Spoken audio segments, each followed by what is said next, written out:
Hello and welcome back to Today in the NBA, where today I'm going to be going over the Toronto Raptors past regular season, postseason, recapping every move they've made in the offseason, and looking at some possible outcomes for the rest of the offseason and the future season ahead of them. So to start off, last year the Toronto Raptors finished as the 9th seed in the East. They were 13th in offensive rating with 114.6. And they were 11th in defensive rating with 113.1. Now this team's right in the middle. They did lose Fred VanVleet in the offseason though, so I think their offensive rating is going to be going down. That's something I don't think they can afford, as Pascal Siakam isn't really good enough of a player to sort of fill the void that Fred VanVleet left behind. Scotty Barnes will probably take a jump, hopefully a bit bigger than the one that he took from his rookie to his sophomore year, where he probably didn't get much better, I think myself and most people would say. I can definitely see him improving though. Hopefully he makes that next step, becomes a better passer. I definitely am looking forward to seeing some minutes with him at the point guard.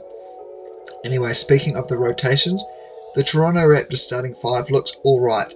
Dennis Schroeder, OG Anunoby, Scotty Barnes, Pascal Siakam and Jakob Poeltl all starting.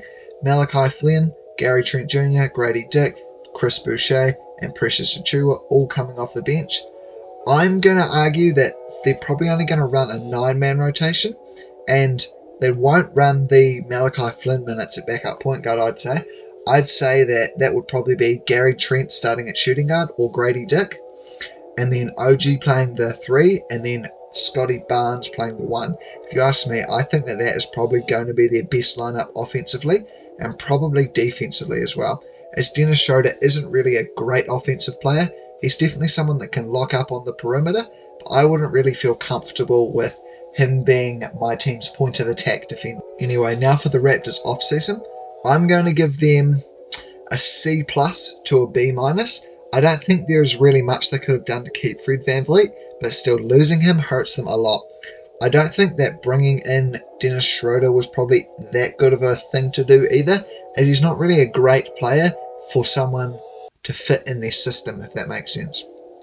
He's not really big enough or versatile enough offensively and defensively to fit in the Raptors switch-heavy lineup. Adding Jalen McDaniels in free agency was also a bit weird too. He definitely does have some great defensive potential, just like his twin brother Jaden McDaniels, but I don't really think he's going to be getting enough minutes to prove that. He's not a very good offensive player either. His defense definitely is nowhere near as good as his brother's, and is probably below average, I would say, for an NBA player. One thing I am looking forward to though next season is Grady Dick. He looked like he was pretty bad in Summer League, if I'm going to be honest, but I definitely don't think that is the player that he will be going forward in the future. I definitely think he could be better than that, and I'm looking forward to seeing that.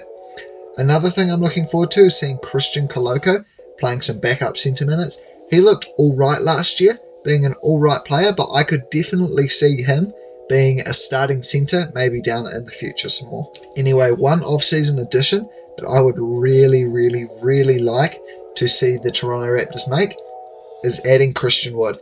Now, I think there would have to be a sign-and trade. They could probably send out Otto Porter and Malachi Flynn to the Mavericks for Christian Wood. Christian Wood's not a great defender, so he might not go too well in the system, but still, I think he would be fine. Starting lineup of Scotty Barnes, OG Anunoby, Pascal Siakam, and then Christian Wood and Jakob Poeltl in the front court would be terrifying offensively. And it's a massive lineup as well, so it's a really hard lineup to play small against, which is something that a lot of teams have started to do lately, and it would be a great thing to try and punish. Give this team sort of a unique niche. Anyway, my expected outcome for the Toronto Raptors next season is to finish as the 9th seed yet again, 41-41, and lose in the first game of the play-in to the Orlando Magic. I can see Pascal Siakam making an all-star game, and maybe OG Anunoby making an all-defensive team. If he keeps going the way he is playing, however, then I can definitely see him making that all-defensive team. But that's probably it. Maybe Grady Dick makes an all-rookie team, but if he doesn't really get enough minutes, then I'm not too confident in that. Anyway, that does it for today's video. Please consider subscribing. Check out some of my other videos. Hope you enjoyed, and I'll see you all in the next one.